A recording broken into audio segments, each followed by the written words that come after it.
What is your heart's desire? Welcome to the Filmcast review of 3,000 Years of Longing.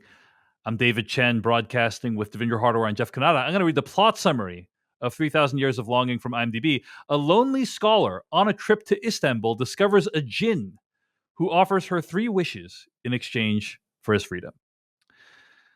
George Miller obviously has created one of the greatest films of all time, Mad Max Fury Road. Several of them, to be honest. Yeah.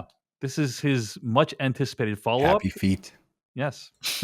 Much anticipated follow-up to that movie. The trailers promise this romp through time, I would argue, like a very wild and wacky romp through time that was full of adventure and thrills and heartbreak. And the movie, I think, is quite different than what the trailers promise. Given that, Devindra Hardware, I'm curious, what did you think overall of 3,000 Years of Longing? Oh, I love this movie. I adore this movie. It's not quite a romp, but it's certainly an adventure, and something that is really about the nature of storytelling and the power of storytelling and why we do it. And just thinking of like George Miller doing this as well too. Like I had like some concerns going into, because a story like this, any story about Jinn, any stories that kind of end up covering, especially stuff that happened in the Middle East long ago, there's always the like threat of Orientalism and just like making things like exoticizing everything. And you could argue this movie does quite a bit of that, but I also think like it's fantastic. Like I loved the interactions. I loved like the core stuff. Like this is kind of just a bottle movie for much of the time between Idris Elba and Tilda Swinton. But I love the flashbacks to those earlier stories too, because they're also visually lush and fun and like just interesting and fun to watch too. But there's also a deep sense of like what the title is getting at. Like this is kind of a deep sense of longing and regret that this djinn has had to experience through his at least for the last 3,000 years. And I thought that was all really compelling, and to see where it all goes at the end too, I thought it just really worked for me. I don't think it's going to work for everybody, but it's a very specific tone that really kind of teeters on both fun and melancholy that I just really appreciated. So yeah, I adored this movie. I cannot wait to see it again, hopefully on the big screen. I'm trying to like push everybody I know to see it on the big screen, because it is just so lush. The visuals that you love from Mad Max Fury Road, a lot of this movie is set in a hotel room, but a lot of it is stuff like happening in, ancient palaces and stuff. And like seeing that on a big screen was certainly spectacular. I agree with you about the visuals. Mhm. I watched this movie in Dolby Atmos. And I'm so it was jealous. a really impressive experience. It looks great. It looks kind of on the caliber of Mad Max Fury Road during some scenes. Some of the scenes Mhm. actually, like if you watch a trailer, like it visually resembles Fury Road in some ways Oh yeah, as well. absolutely. But also like the quirkiness of like Jean-Pierre Jeunet or something like very, very Amelie, like that sort of like quirkiness is there too. Yeah. It's a very intense hotel room. So intense. Yeah, they Mad Max comparison to the hotel room. Very intense. Jeff Kanata, what did you think of 3,000 Years of Longing? Well, Dave, I guess you could say what I think of 3,000 Years of Longing is best summed up in the form of a limerick.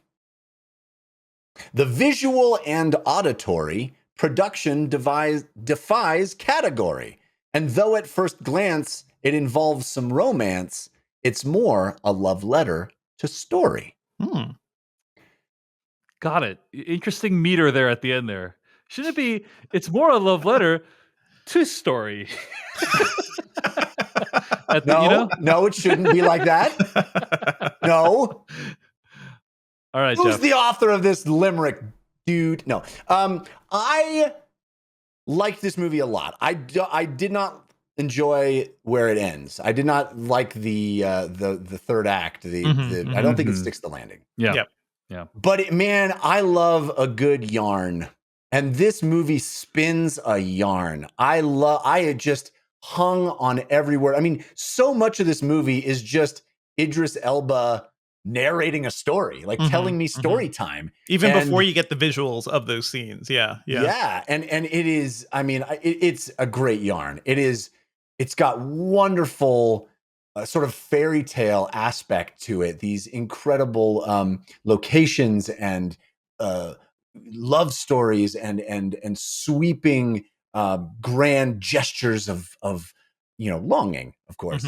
And I hung on every word of that. I was Mhm. completely drawn in to the story, to the telling of the story. I felt like I was Tilda Swinton listening, and I loved her character too. So smart, so whip smart, and always one step ahead, which Mhm. movies often don't do. You I often love a don't. character who's like, I've seen this movie before, so I'm going to Yes, just like Mm. get around all these tricks. You're a tricky genie. Like, yeah, I don't exactly. know. Yeah. Her confidence, her intelligence, her comfort in herself, which is part of the reason I didn't like the end, because I feel like all of that gets betrayed by the end. And we'll go into that in spoilers, but there is a lot of this movie to like. And it's so unconventional. It's so unlike anything else that it really is worth seeing, and worth seeing on a big screen. It is beautiful. It is, it just is, you get pulled into this sumptuous world of, it's so tactile and sensory. It is, beautiful filmmaking. I just wish it sort of added up to more for me, because I felt like it really dropped the ball at the end. It fell flat for me at the end. And I think that really detracted from my overall enjoyment of the experience, because I kept being drawn along, Yeah. following that yarn of story. And it just didn't, it felt like it fizzled by the end for me. I had the exact same experience as you, Jeff. I was watching this movie. I'm like, this is incredible. This is like definitely going to be one of my top 10 films of the year. It's like, it's an incredible testament to the power of storytelling. Idris Elba's narrating like 90% of the movie. I'm like, oh my gosh, yes, this is so, like, I'm hearing the narration. I'm watching it play out on the screen. I'm like so invested in this. Yeah. The visuals are incredible. The premise is awesome. Score is amazing. Junkie XL does this like it's a core theme that lasts throughout the entire movie. It is so resonant. Yeah. It is very rare that I'll watch a movie that I will think is so amazing, completely blow it in the final third. Like, in my opinion, just completely I agree. blows it in the final third. Like, for a variety of reasons. Like, not even just one reason, like one plot thing happens, but just like the way in which, like, just how much time is devoted to the final act of the, it literally feels like they ran out of money. It feels like they're making this movie and everything's chugging along, and then it's like, oh, we're done. By the way, we're done. I don't know if you're aware of that, and I'm like, what? Like, what was the point of all that? And I was really, really disappointed by how it wraps up. So we'll talk about that, but it's really hard to kind of share in depth my thoughts on the movie without talking about like why it's complicated at the end, So Yeah. but up until that point, it was one of the best movies I've ever seen in my life. I was like, this is so good and beautiful. And of course, George Miller, visionary, one of the few people who I don't mind the word visionary being appended to his name, made it. He's earned it by this point. Yeah. All right, folks. Why don't we get to spoilers? So let's do spoilers for 3,000 Years of Longing, starting right now. I want to read this email from Marlon, who writes into /filmcast@gmail.com. Marlon from Dover, Delaware. I'm going to read part of his email because I think it addresses something that we should at least mention, like one of the dynamics of the movie. Marlon writes, quote, "In I Dream of Jeannie, that show was all about a romantic entanglement between the genie and her master. However, that show made it clear from the very first episode, Jeannie was not a slave, and her love interest did or could not control her. She was free from the very first episode and was not beholden to her so-called master. That is not the case in George Miller's film. The Djinn makes it clear he is beholden to Alethea. He's basically enslaved her. He's basically begging for his freedom. He's desperate for it. For there to be a romantic relationship between the Djinn and Alethea, the Djinn should have been given his freedom first, but that's not what happens. What happens is Alethea wishes for the Djinn to fall in love with her. This is very problematic because historically, white slave owners or masters who would have sexual relationships with their slaves were committing a crime, if not officially so. Slave masters having intercourse with their slaves is akin to sexual assault or rape. This is because the slaves have no choice. They're basically being forced into sexual situations with their master. Here, the Djinn is akin to a slave and Alethea akin to a master. Using her to make him fall in love and subsequently have sex with her is tantamount to sexual abuse. If the film had acknowledged this or addressed it, that would be one thing. But we're meant to be swept up by the romance of her basically raping him. That is what absolutely soured me to this film, end quote. I do think that the racial dynamics of this movie make the final act really unfortunate in terms of the optics and the dynamics at play that are basically, unacknowledged. She does acknowledge, like, hey, it's bad for me to make you love me, but like, there's nothing beyond that. Like, the race is not part of that conversation. It's just like it's bad to make any person, no matter what race they are, love you, right? Which But is also true. yeah, exactly. It's also true. But anyway, I just wanted to mention that is kind of an undercurrent of what's going on in the finale. But putting that aside, putting that extremely huge bag of sort of associations and things aside. I also don't think the movie ever says that was a good thing. Like it's correct. It's a choice. I mean, it's a choice, and it's a bad. Like it's a choice she's wrestling with because we're introduced to this character as somebody who's like, oh, I've got my life put together. I have no wish for anything, And for her one wish to end up being this thing, which is ultimately, I want your freedom. Maybe I think the ending could have balanced the fact that was more of an issue than just like this grand romantic gesture. And I do think like maybe it kind of settles on that. Yeah.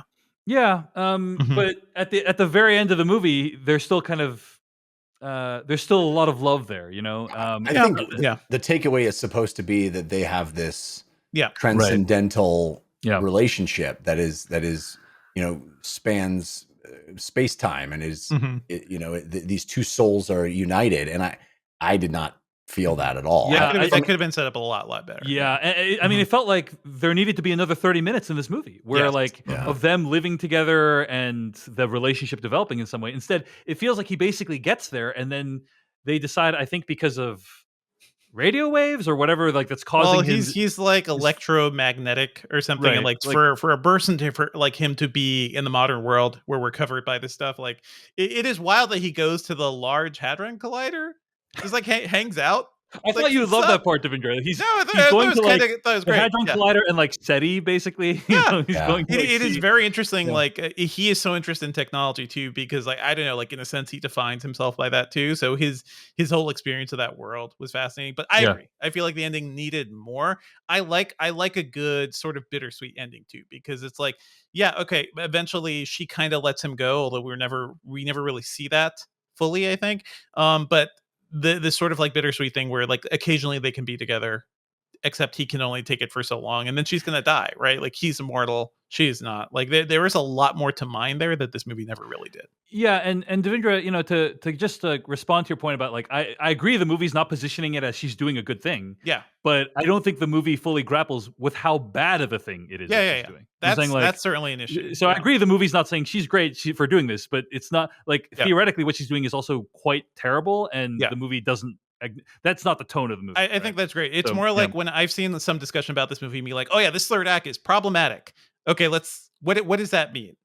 What do you mean by that? And let's break that down a little too, because it's not just that the movie is not supporting this decision, but it's not like it's not exploring and mining like what a lot of this means. Correct. And certainly the texture of it. It's not fully, I don't think fully grappling with the implications of that decision. Yeah. So I also think it comes out of nowhere for her. Like, I don't think it sources her falling in love with him at all. It really felt like a whiplash, turn on a dime moment to me, where all of a sudden she's like, I want this. I want this. The whole movie, I'm content. I'm happy with my life. I like who I am, and I love that. You don't see characters like that in media. I agree. Sorry, go ahead, Jeff. You don't see characters that are centered and confident alone, are happy with their lives, don't yearn for grander and better. I thought that was such a compelling and interesting angle that the movie takes. Is like, you've got three wishes, which is the thing that every human being has fantasized about, and here you have the one person who's like, I'm good. I don't need any wishes. It's funny watching the show versus what is happening in What We Do in the Shadows this season, where a Jinn is also a major presence and many, many wishes is also like a major presence. Just funny seeing those things kind of side by side. That moment to me, though, Jeff, seemed like it was kind of centered on what she does as a character. Like she is more of a historian, right? Like she is somebody who's been researching the history of stories, and there's a lot we can talk there about the ideas of cultural appropriation and things like that. I like your story. I want it to be my story. And I kind of read it as sort of something like that. I was like, I like this. I want this kind of love. How for me? My wish is for it to be for me. I think the movie could have grappled a lot more. Very Avatar-esque. Yes. Yeah. Of someone who comes from an outsider who wants, this culture to be their story. it worked for it worked for me, Jeff Kanata, but barely. Mhm. It worked for me for two reasons. Number one, the stories that are being told before that point are so good. Like I can understand. Oh, like these are really good stories, and like I can understand why someone would be caught up in them and be like, I want some of that for myself. And Right. also, Idris Elba, very good looking man. You know, Very and good it's looking man. like, Oh yes, yeah. I know. So, It's arguing but that. yeah, I would agree with you. Beyond those two things, though, like it does Mhm. kind of come out of nowhere when she's like, I want that love, and Yeah. you know, Well, that's why I feel like the movie by the end it feels like it's positioning it as this grand love story between the two of them. Mhm. Where I definitely came away thinking more what Devindra was just saying, where she was just hearing about love stories and going, I want that for me, and I have the power to make it so. So it felt completely artificial and unearned. It felt it did not I did not feel the way that I think the movie wanted me to feel is, oh yes, they're together. He's back. They're walking hand in hand. It's beautiful. I felt like, oh no, this is wrong and bad. This is wrong. And Yeah. you know, It's an incomplete thought, souring. is how I feel Yeah. about the ending. Like they had some ideas there, and they just either for budget or for whatever reason, because he's making Furiosa as well, so maybe he was constrained in terms of time for that. Mhm. It is an incomplete thought. I feel like they could have set up the fact that she maybe what she's saying is, I'm fully content. You know, I don't need for anything. That is sometimes a put on for a lot of people too. Like that is the mask you Yeah, wear. right. And the Of movie course. does kind of give us that. It's like she had a husband. It Right. hints at you know, they His had infidelity. some all that stuff. some issue. Well, no, I think it was more like they fell apart, and then I think after the relationship, like he was with another woman, but I didn't fully see the timeline. We did see that Yeah. they were pregnant at some point, and something happened, and like that relationship just fizzled. So like clearly there are elements of like regret and things she's regretted in her life, Right. and the movie could have explored that and like thread that needle better to Right. what she's wishing for. Yeah. I did really love the visual of like putting someone like belongings and everything in a box and like putting it on the Yeah. shelf. Like that's Yeah. a very powerful It's visual idea. You know? relates to the being stuck in a bottle as well, bottling Mhm. things up, Yeah. containing things. You know, I think there's all that metaphor happening as well. Yeah. But I think that another huge problem with the movie is, I mean, first of all, it's a movie about stories that I don't think ends up being a particularly good story. That's very unfortunate. Mhm. There's I a lot of think- good stories in it, just There's not the main stories one. in it. Yeah. Exactly. Oh my Like god, 80% of it. Yeah. some of those stories are so good, and Incredible. and then the thing is, there's this massive buildup to what are her three wishes going to be. Massive buildup, right? And all this talk about, well, every time someone's ever wished for things, it's always gone badly, which is like, I didn't So even realize great. that was true. I was like, So wow, I smart. guess that is a fact. Like, I love that moment where she's like, Yeah. okay, I'm going to do it. I wish this was in my mouth. And she puts it in her mouth. And then she like just does them all three. I thought that was so rad. Yeah, that was awesome, and I love that idea of, and so it's like this massive buildup, and then finally we get like an hour and 15 minutes into the movie, and I'm like, oh, finally the wishes are going to start, and then it just completely sputters out. Like Yeah, there's completely. nothing. So as far as I can tell, wish one is like love me. Wish two is speak, like she says, I wish you to speak, right at the end there, and then Yeah. wish three is, I guess, she frees him, and like those latter two wishes happen so quickly and with so little fanfare and buildup that I'm like, Yeah. it just, the whole movie felt like a massive buildup to no payoff, and Yep. it's too bad. I love the buildup; it was a great buildup, but it's like, the end just. And then that Heartbreaking. sort of epitaph, the epilogue, I should say, the denouement of Yes. her walking and him showing up. It just felt like it was a nothing burger. It felt like a complete nothing burger. It was okay. How am I supposed to feel about this? Right, exactly, because it's like, I was honestly stunned when I saw the end. I was like, the movie's over already? Like, that was what my reaction was. I was not like, oh, what a nice little moment they have. I was like, that's it? That's the whole movie? You know, that was my reaction. So, I mean, I feel like she starts off by saying, like, I'm going to tell you this story as a fairy tale. And I think the way to wrap it up is sort of like the bittersweet ending you will get at a fairy tale or something. But yeah, I agree with you guys. Yeah, in concept, the ending is not bad, Yes. right? In Yeah. concept, Yeah. but it's like, it's all the buildup. I will say one of my favorite parts of the movie, or a couple of my favorite parts of the movie, is like when Tilda Swinton's character, Alethea, says things that make me realize things about our society. Like, stories about three wishes Yeah. generally are lessons about why you shouldn't get your three wishes. Yeah. Mhm. Yeah. And also, she starts telling the story as like a fairy tale of like, back when humankind could fly through the air in these metal chariots and conjure love songs out of air with metal devices. It's like, wow, like it actually is amazing what humankind has been able to accomplish in the course of the last 100 years. Yeah. So I did like that part as well, and also that kind of presentation she gave at that school or whatever is like one of the best in movie presentations I've ever seen. Just in terms of like there's two slide work. Yeah. There's two massive screens, each displaying independent, like very visually striking imagery. I'm like, this is giving me ideas. I need to like write this down for like whenever I do a presentation. It's also the thing we're talking about too, like how basically the ancient mythology has become superheroes, and that is kind of a dominant storytelling force in our society right now. This movie could be about so much. I want to shout out an article, a great one from Joshua Rivera at Polygon called "Every George Miller Movie is a Mad Max Movie." It really dives into his whole thinking, and like kind of all his protagonists are these sort of dreamers who are sort of rebelling against society, or like trying to do something against the society that's kind of constraining them. So that's a good piece. And I just think it's fantastic that George Miller can kind of use his clout from Fury Road to be like, I want to do this little thing about this gin, like even if it's not fully successful, like this movie shouldn't exist. I feel the same way about this movie the way I feel about Lord of the Rings, to be honest. Like, whatever, I know this isn't like super high budget, but certainly to get these visual effects, to kind of get some of the star power here, this is a hard sell for any other director or writer. So the fact that it exists even in any form right now, I still think is pretty astounding.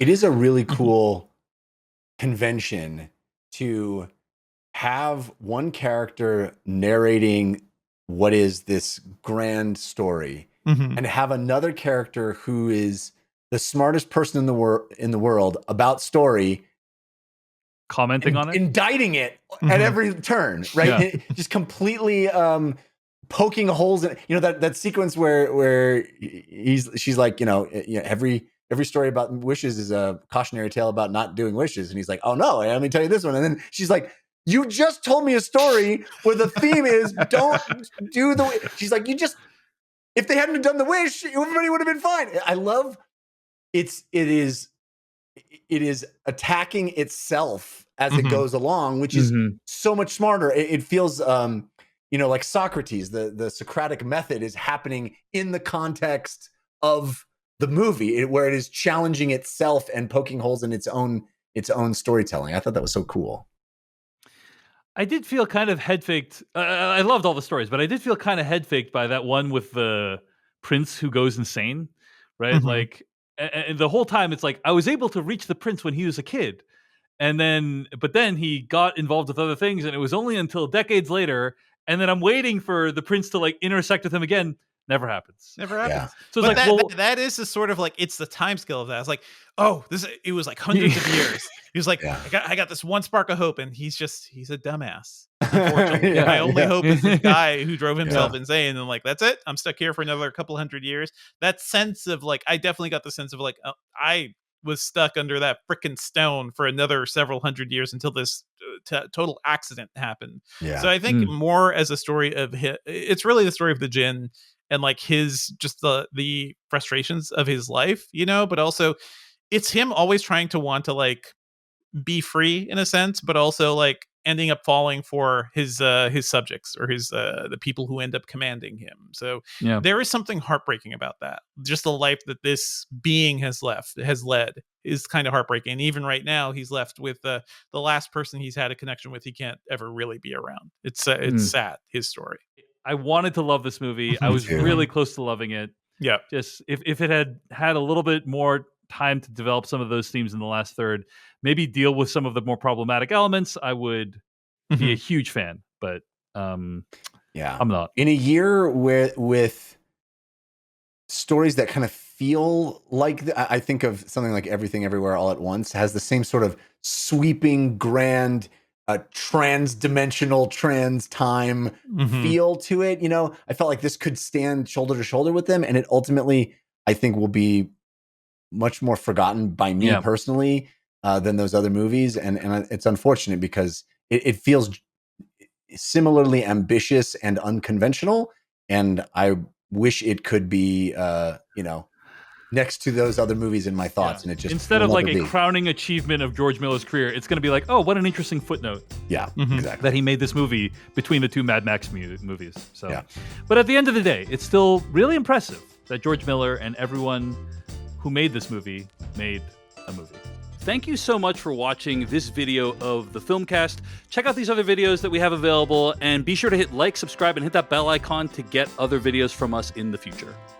You can also go to thefilmcast.com to catch all of our audio podcast versions of all of our episodes. And support this podcast at patreon.com/filmpodcast, where you can sign up for ad-free episodes and exclusive After Darks.